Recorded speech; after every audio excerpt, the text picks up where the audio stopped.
One of our top highlights from our last visit to Redwood State Park was our visit to Fern Canyon. This very short and easy hike took us to one of the most lush forests that we've ever seen in California. This hike might remind you of Jurassic Park, and that's because it was actually used in the second movie. If you're wanting to visit for yourself, a high clearance vehicle is not mandatory, but it will make your life a little bit easier. You're going to start by driving 6 miles down a scenic dirt road. It is well maintained, but it is a little bit bumpy in certain spots. At the end of the road, you will see the Gold Bluffs Beach Kiosk. After passing the kiosk, you still have another 3 miles of driving to do before you get to the trailhead. The road gets a little bit bumpier here, and there is a chance that you might encounter water crossings. Like I said, high clearance is recommended, but we saw a lot of cars make it through just fine. Just make a note that this video was shot in September, so the water might be higher during certain times of the year. After driving for a while, the road will dead end at the trailhead, so you don't have to worry about going too far.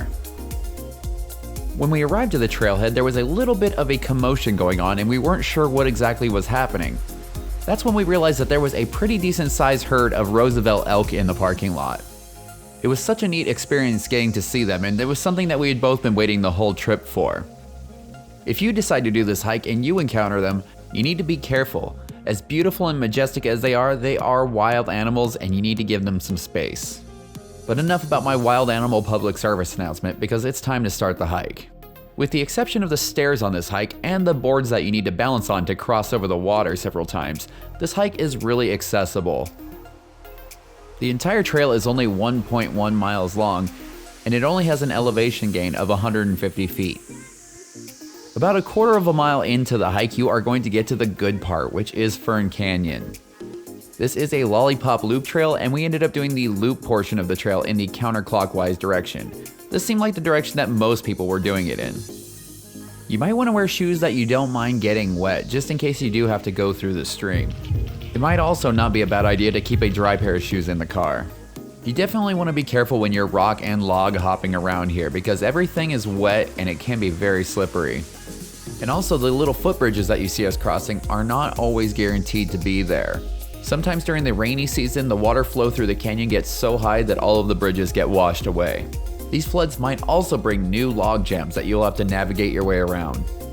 Even though this hike is quite short, you're going to want to leave yourself some time to do it. Somewhere between navigating the little bridges and log jams and the fact that there was a beautiful photo op hiding around every single corner, we spent almost 2 hours down here in the canyon.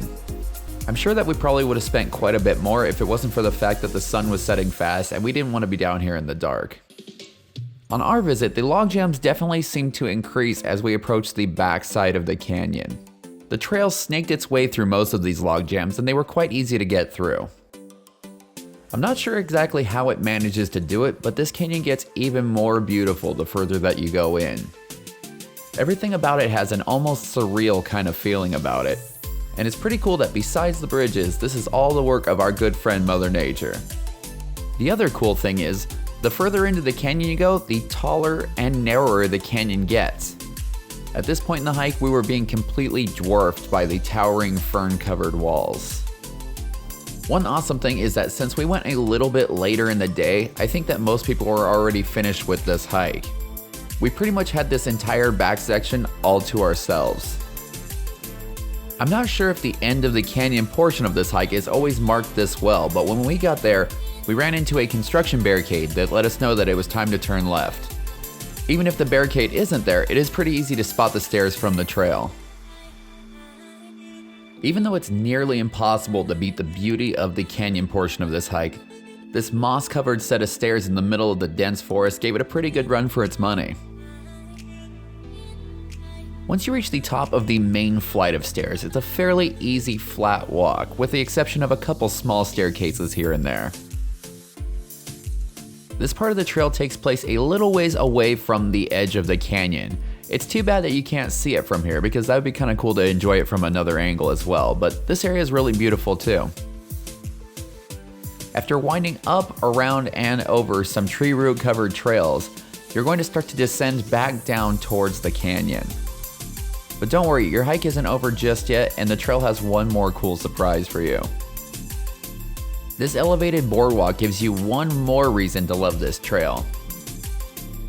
It's pretty amazing to see just how many epic photo ops this hike can pack into a trail that's just over a mile long. The trail will continue to descend after the boardwalk. There are a couple much longer hikes that branch off of this trail, and I would love to come back and try those. We would definitely have to get an earlier start, but we could spend all day in a beautiful location like this.